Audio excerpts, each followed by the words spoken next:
Здравейте, аз съм CodeGuy 101, тук до мен са Arda Poppy и Like Total Nick и днес ще правим един експеримент. Тук в тази, да я наречем клетка, сме затворили много слузести квадрати и Arda Poppy ще влезе в бой с тях на Survival с един диамантен меч, 4 ябълки от хубавите, 15 от обикновените и с един диамантен сет. Може да си сложиш сета. Така. И начало. И това ни е клипа. Да видим дали ще може да ги убие или да оцелее поне. Умирайте, гадини! Ето го, сега ги маже. Меко казано. Има към 50% шанс да убие. Според мен нямам голем шанс, че го убият. Че ме убият? Ще убия? Може би трябваше да го пуснем с Iron Set, ама той много бързо, че му се щупи. Чакай се найдем. И така той се бие. Правиме поредици. Няма да е единствения клип това. Ще имаме много клипове. Така.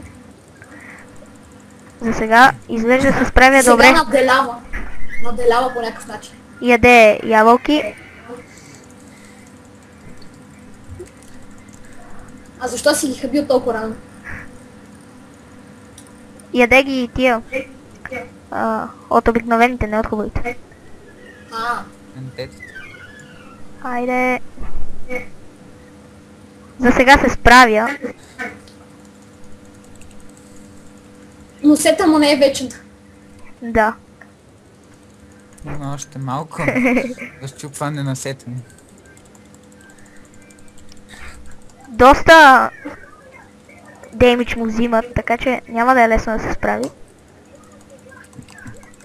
И явно експериментът ще се окаже в полза на слузестите топки.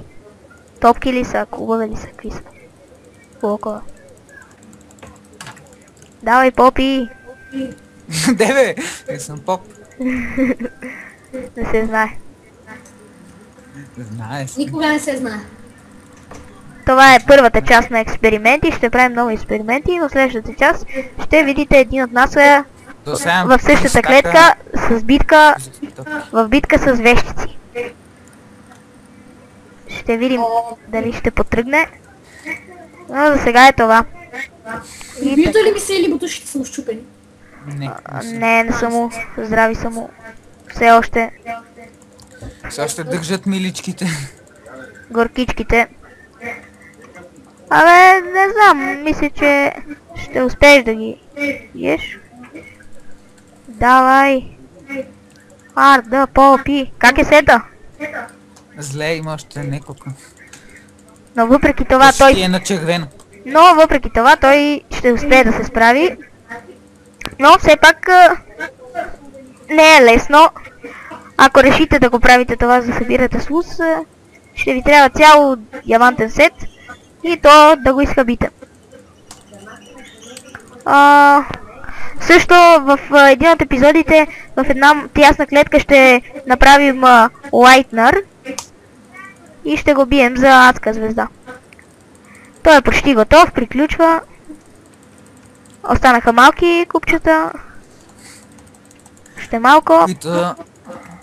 Които няма шанс срещу него. И тестът се оказа верен.